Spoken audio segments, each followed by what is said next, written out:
Alhamdulillah, wassalatu wassalamu ala rasulillah Sayyidina wa maulana Muhammad ibni Abdillah wa ala alihi wa sahbihi wa man tabi'ahu wa mawalah.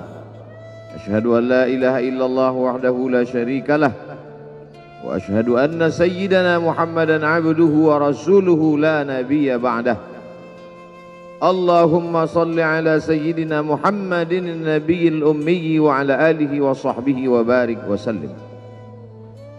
Qala Allah Ta'ala fil Qur'anil azim wa huwa asdaqul qailin. A'udzu billahi minasy syaithanir rajim. Ya ayyuhalladzina amanu taqullaha haqqa tuqatih wa la tamutunna illa wa antum muslimun. Wa qala ta'ala fi ayatin ukhra. Ya ayyuhalladzina amanu taqullaha wa qulu qawlan sadida yuslih lakum a'malakum wa yaghfir lakum dhunubakum wa man yuti'illaha wa rasulahu faqad faza fawzan 'azima. Ibadallah, usikum wa nafsi bi taqwallahi wa ta'atihi faqad fazal muttaqun. Hadirin jamaah Jumat yang dimuliakan Allah Subhanahu wa taala. Semua orang senang melihatnya karena dia bersih, karena dia rupawan, karena dia sopan dan santun, karena ayahnya meninggal dan ibunya juga sudah lama meninggalkannya. Orang kasihan melihatnya, maka karena kesenangan hati mereka, mereka sendiri yang memberikan gelar untuknya yang belum pernah mereka berikan kepada orang sebelum dia.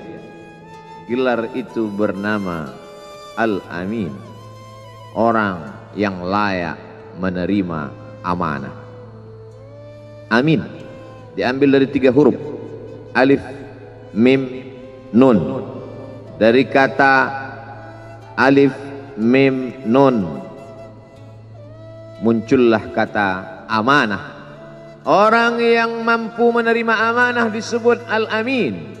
Kita mengatakannya jujur. Lawan daripada amanah adalah khianah. Al-Khain, pengkhianat. Dia tidak berkhianat. Dia adalah seorang yang mampu mengemban amanah dan terpercaya. Maka semua orang percaya kepada dia. Dari alif, mim, nun.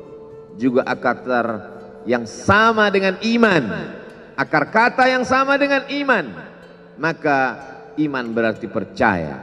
Dia adalah orang yang dipercaya karena memang dia mampu mengemban amanah. Kapan kebencian itu datang? Kebencian itu datang ketika dia naik ke atas bukit Sofa dan dia berkata kepada semua penduduk Makkah, seandainya aku katakan di balik bukit Jabal Abi Qubais yang besar, gagah, perkasa, tinggi, menjulang ini ada pasukan musuh yang akan menyerang kita, apakah kalian percaya? Semua mereka berkata, shadaqnaka, kami percaya karena memang kami menggelar engkau orang yang dapat dipercaya. Seandainya aku katakan bahwa ada pasukan musuh yang akan meluluh lantakkan, menghantam, membunuh kita, apakah kalian percaya? Mereka menjawab, shadaqnaka, kami percaya.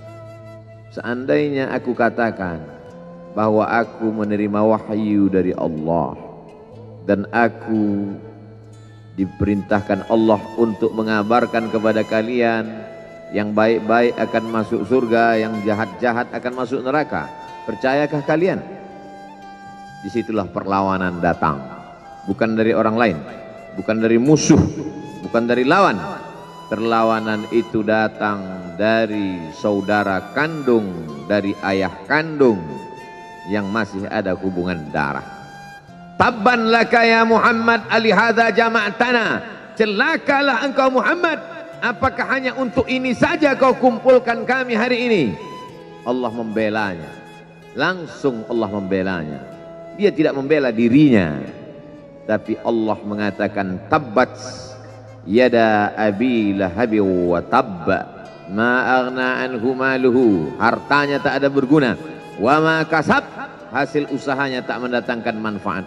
Wa imra'atuhu hammalatal hatab, istrinya menjadi pembawa kayu bakar, simbol dari adu domba, kata-kata yang membuat menyakitkan hati yang dibawa oleh Ummu Jamil istri Abu Lahab untuk menyiksa, menjelekkan, membuli, menebarkan berita untuk membunuh karakter Sayyidina wa Maulana Muhammad sallallahu alaihi wasallam.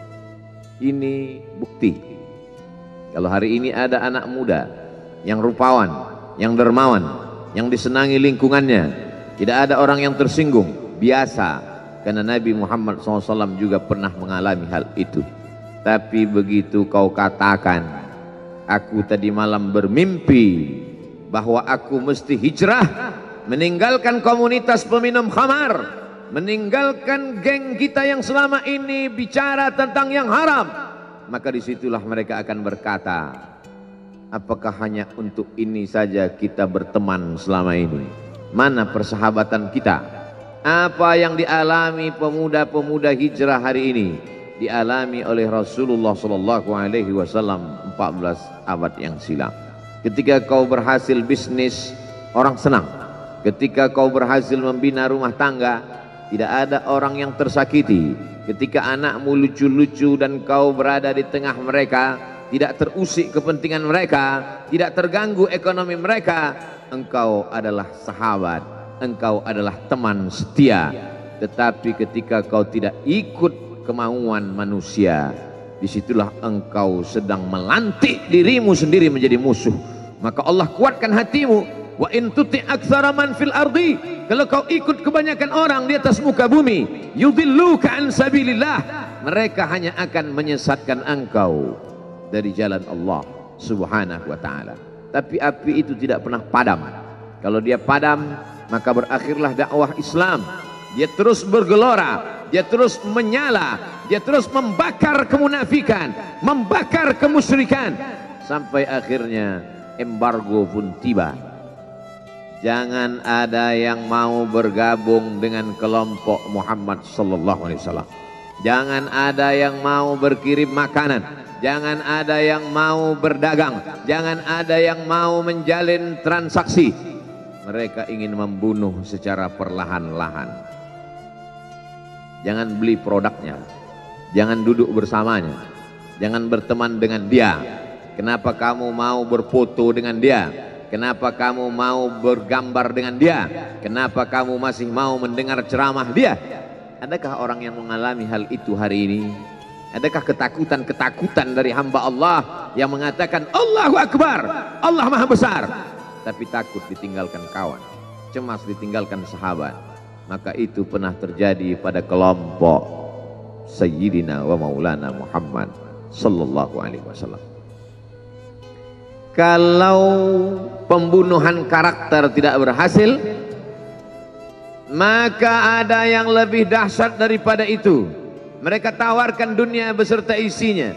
Wallahi, demi Allah wahai paman, demi Allah wahai Abu Talib, law wada'u syamsa fi yamini wal qamara fi yasari, andai mereka letakkan matahari di tangan kananku, bulan di tangan kiriku, ala atruka hadzal amr, supaya aku tinggalkan dakwah ini, aku tidak akan meninggalkannya.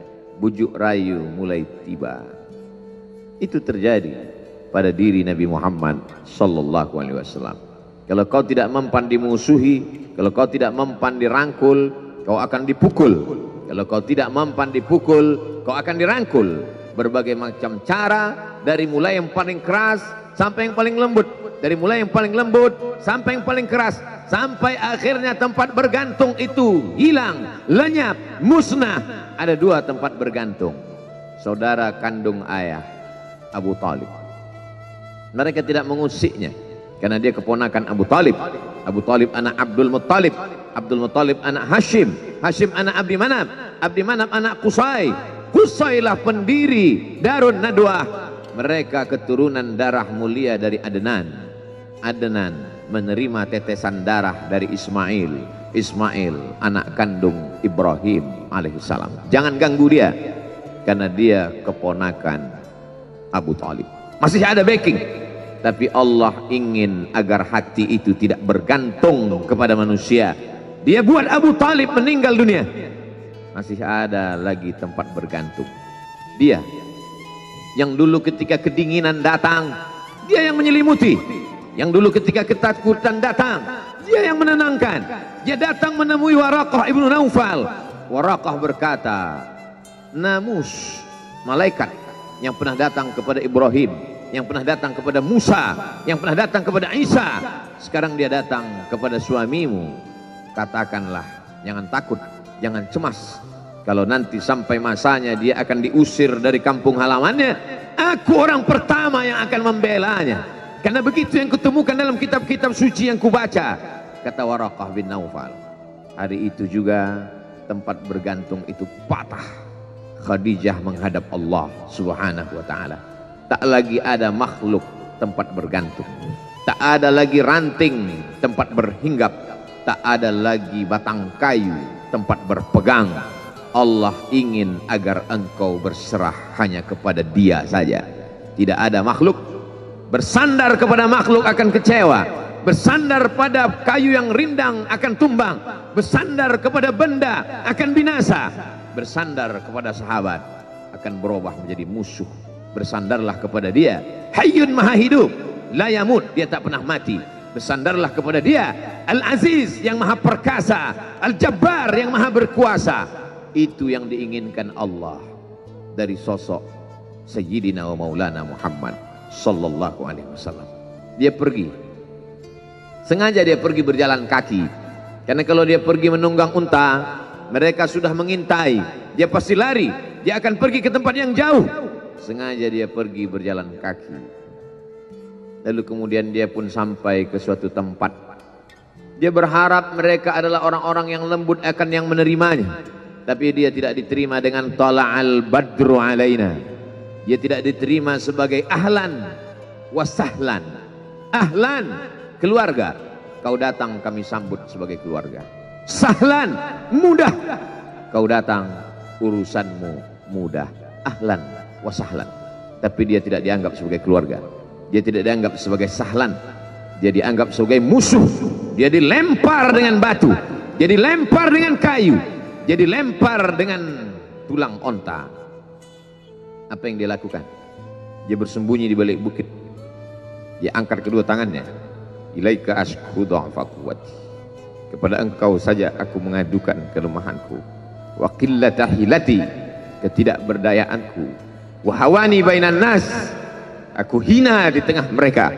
Kalau dulu aku ada tempat bergantung, ada tempat bersandar, ada tempat mengadu, hari ini hanya engkau saja ya Allah. Datanglah malakul jibal, malaikat penjaga segala bukit di atas dunia. Kau tunjuk mana bukit yang paling besar ya Muhammad, akan kutimpakan kepada mereka. Hati yang luka biasanya akan marah, akan kecewa, tapi itu tidak terjadi pada Nabi Muhammad sallallahu alaihi wasallam. Apa yang dia katakan? Asallah an yukhrij min aslabihim man ya'budullaha wa la yusyrika bihi syai'a. Ya Allah, keluarkan dari tulang sulbi mereka, keluarkan anak cucu mereka yang akan menyembah engkau. Tidak ada satupun yang akan mempersekutukan engkau di atas muka bumi ini. Doanya dikabulkan, hatinya susah, pikirannya kacau, tapi lidahnya tidak berkata-kata kasar. Dia doakan agar anak cucu mereka menyembah Allah. 100% penduduk Taif hari ini bersyahadat asyhadu an la ilaha illallah wa asyhadu anna Muhammadan Rasulullah. Doa orang yang teraniaya, doa orang yang terzolimi. Dia berhenti di sebuah kebun. Ada seorang yang bukan terpandang membawakan beberapa ranting anggur sebagai pelipur lara, penghilang haus, pelepas dahaganya. Ketika anggur itu akan masuk ke mulutnya, dia berkata Bismillahirrahmanirrahim, atas nama Allah. Maka hamba sahaya miskin, susah, melarat, perantau yang tak punya apa-apa itu heran. Apa yang kau ucapkan? Bismillah. Kau sebut nama Allah ya. Tidak ada satupun orang di kampung ini kalau makan menyebut nama Allah. Siapa engkau? Aku Nabi yang diutus Allah Subhanahu wa ta'ala. Berarti engkau sama dengan orang yang dulu pernah berada di kampungku. Engkau dari mana? Aku dari Ninawi. Ninawi ya. Di sana ada saudaraku, kata Nabi Muhammad SAW. Di sana ada saudaraku, namanya Yunus bin Matta. Yunus bin Matta adalah saudaraku. Sama-sama hamba yang diutus Allah Subhanahu wa ta'ala. Dia juga diingkari oleh kaumnya. Dia masuk ke dalam lautan, ditelan seekor ikan dalam 3 kegelapan. Gelapnya tengah malam, gelapnya lautan, gelapnya perut ikan. Dia berserah kepada Allah. La ilaha illa anta subhanaka inni kuntu minal zalimin. Begitu cara Allah mengingatkan Nabi Muhammad SAW. Apa yang kau rasakan hari ini belum ada apa-apanya dengan apa yang pernah dirasakan oleh Yunus bin Matta. Mendengar itu langsung saja Addas bersimpuh sujud mencium lutut Nabi Muhammad SAW. Dia tidak mulia, dia hamba sahaya, dia miskin, dia perantau, tapi dia sempat mencium tangan Nabi Muhammad SAW. Dia sempat menghilangkan dahaga dari leher Nabi Muhammad SAW. Pertemuan yang berkesan. Biarlah pertemuan itu sekali, tapi sampai ke lubuk hati. Untuk apa pertemuan yang berulang kali, tapi hanya sampai di tepi bibir, hanya basa-basi. Nabi SAW kembali, dia pulang.